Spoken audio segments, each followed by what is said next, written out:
Hello, I am Janelle. I am assigned to discuss the topic about the different types of accommodation in tourism. Here are some familiar terms of the different types of accommodation in tourism. Hotel, an establishment that provides travelers with paid accommodation and other guest services. Hotel particulier usually refers to a nobleman's townhouse of great historical and architectural significance. Hostel, ideal for budget travelers, hostel and backpackers. Hotel, originally designed for motorists. Motels are roadside hotels equipped with minimal amenities. Cottage, a small vacation house typically in rural areas. Chalet, a wooded alpine-style buildings commonly found in and around mountain resort. Boutique hotel, often furnished in a themed, individual style and focused on providing guests with high-quality, personalized experiences. Mansion, mansions are large, opulent houses that generally pay homage to a historic architectural style. Lodge, a small rural house used by people on holiday or occupied seasonally. Resort, a full-service lodging establishment that offers extensive guest services and recreational facilities. Apartment, a self-contained accommodation unit housed in a building containing a number of such units. Ice hotel, a non-permanent hotel constructed from ice and snow in areas with sub-freezing temperatures. Camp, a temporary structures used for travelers to lodge in. Pop-up hotel, temporary lodging establishments usually set up for specific events. Bed and breakfast, an intimate, independently run lodging establishment where breakfast is included in the room rate. Inn, a small establishment offering overnight accommodation, food and drink to travelers. Penthouse, an apartment situated in the highest floor of the building, commonly appointed with luxury amenities. Pension, usually family-run and cost less than other accommodation options.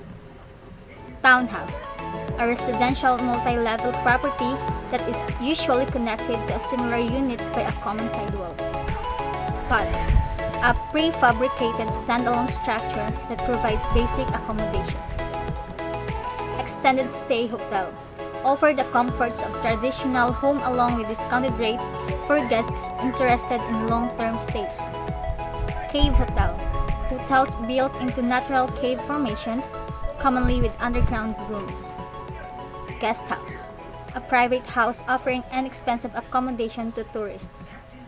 Postel, a sort of upscale hostels with a focus on chic design, art, and high-tech amenities. Business hotel, primarily for business travelers and come equipped with corporate facilities such as meetings and conference rooms. Eco hotel, environmentally friendly accommodation aiming to promote sustainable tourism and green living through the use of renewable energy resources.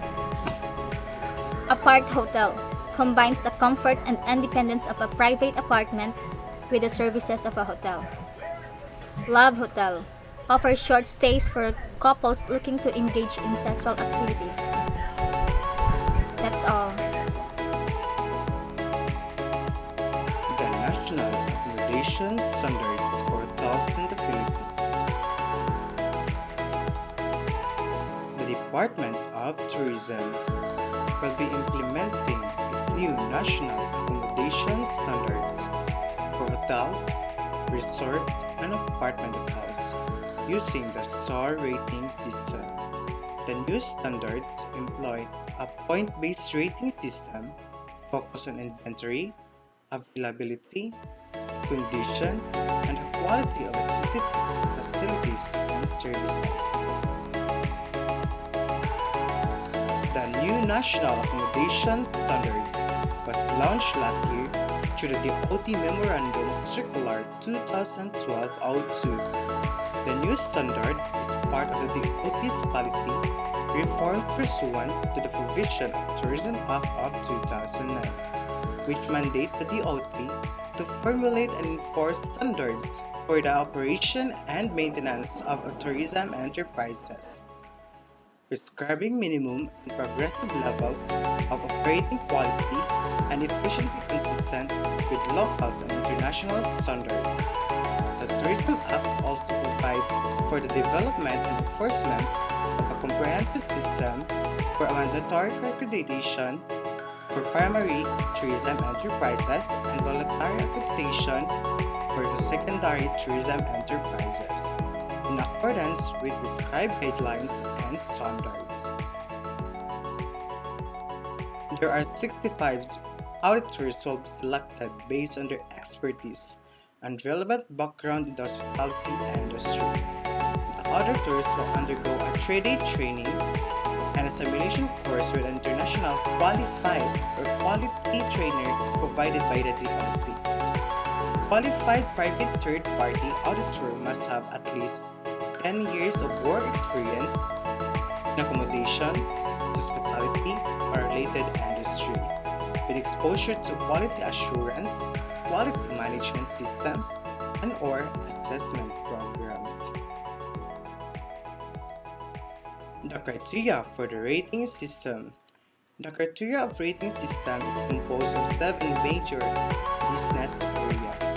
We have arrival and departure 10%, public areas 10%, bedrooms 30%, bathrooms 15%, food and beverages 15%, amenities 10%, business practices 10%, a total of 100%. The rating system of a hotel: 1-star hotel, 2-star hotel, 3-star hotel, 4-star hotel, and last but not the least is a 5-star hotel. Star grading system to be graded by the selected auditors. 1-star hotel should have 251 to 400 points. 2-star hotel must have 401 to have 550 points. 3-star hotel must gather 551 to 700 points.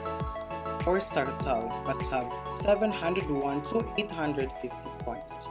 And last but not the least is a 5-star hotel must have 851 to 1000 points being graded by the auditors.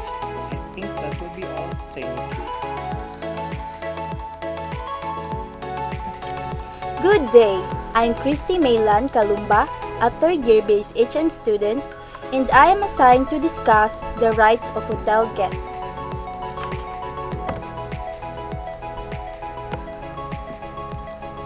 As hotel guests, you can bring it up with the hotel management and demand the services they promise you and which you paid. Although there is no actual Bill of Rights for hotel guests, you can use these laws to support and protect yourself with unfair hotel practices and unreadable hotel management. A guest has a right to remain in the hotel for a reasonable time. Upon the expiration of the rental period, a hotel guest has no right to use the room. First is the Philippine Constitution for privacy. When hotels collect and process your personal information, they are immediately obliged to keep all data confidential and secure. They should be able to implement regulation on how to protect your personal information against unlawful or unauthorized access. Hotels should also protect your privacy in hotel room by not allowing spy or any recording equipment. For example, when you check in a hotel room, the hotel should protect your privacy in your room by not allowing spy or any recording equipment. Next is Republic Act Number 7394 for false advertising. Republic Act Number 7394 protect your interests as a consumer. It is the law's objectives to protect you against deceptive or unfair sales act and practices. You have the right to file a complaint if the hotel embellish their advertisement with services and facilities that are actually unavailable. One form at false advertising is to claim that a product has a health benefit or contains vitamin and minerals that is in fact does not. Next is Republic Act number 7160 for concern for your health. In order for hotels to be accredited in the Philippines, they must abide by the rules and regulation. This act requires hotels to ensure the safety, comfort, and convenience of their guests by providing specific facilities, amenities, and services. One of the specific requirements is for hotels to provide housekeeping of the highest possible standard.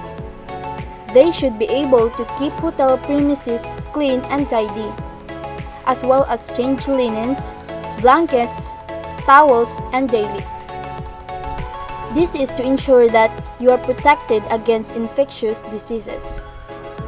Another requirement for hotel is to provide medical service by having a medical clinic or a registered nurse 24/7 and on-call doctor for emergencies. So, for example, if you see a cockroach on your plate, you can immediately call the manager for a discussion. Next is Article 1998 to 2004 of the Civil Code of the Philippines for liability. It tackles the hotel responsibility to the personal effects of their guests. The provisions state that hotels are responsible for any dispositories made by their guests. They are also liable for any animal, vehicle, or material that are lost or damaged in the annexes of hotels.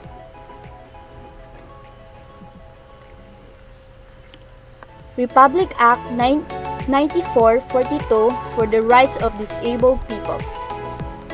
It focuses on the rights of disabled or handicapped people.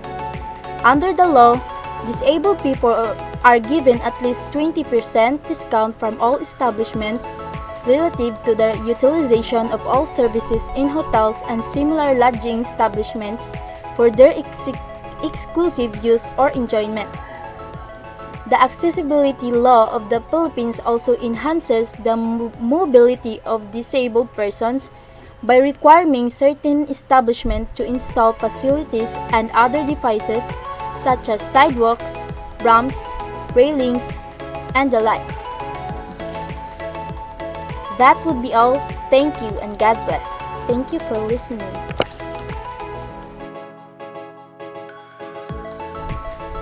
Hello, good day. I am Lorabel. I am assigned to discuss about the laws that apply to different types of casinos and internet gambling. So, without further ado, I will now be starting my discussion. So first, let us define what is Philippine gambling law. Casino gambling in the Philippines is governed by two specific jurisdictions within the island. These are the Philippine Amusement and Gaming Corporation or the PAGCOR and the Cagayan Special Economic Zone. These two gaming districts handle the licensing and regulation of the various brick and the mortar casinos found throughout the nation, along with the long-based casino gambling. PAGCOR also licenses and regulates online gambling businesses. And despite being licensed by a Filipino district, the online gambling businesses operating out of this region are not permitted to offer their services to Filipino players. They are legally allowed to offer their betting and gambling business services to players outside of the Philippine Islands. Filipino players can legally enjoy online casino gambling at destinations that are licensed, regulated, and located outside of the Philippines. So these are the gambling laws in the Philippines. First is the Presidential Decree number 1067-A in the year 1975. It was created the Philippine Amusement and Gaming Corporation and defines legal gambling in the Philippines. The decree also defines PAGCOR's powers and functions and how funding will be provided to the government corporation and how revenue will be collected and used by PAGCOR. Signed into law in 1975 by then President Ferdinand Marcos. Second is the Presidential Decree number 1602 in the year 1978. It creates harsher penalties for illegal gambling activities. Section 1 lists activities that are usually associated with legal gambling in the Philippines, such as basketball, boxing, slots, poker, soccer, football, volleyball, horse racing, pinball, and about every other sport you can think of. It states that the punishment of wagering on those games without proper licensing shall be punished by prison or fine up to 6,000 pesos.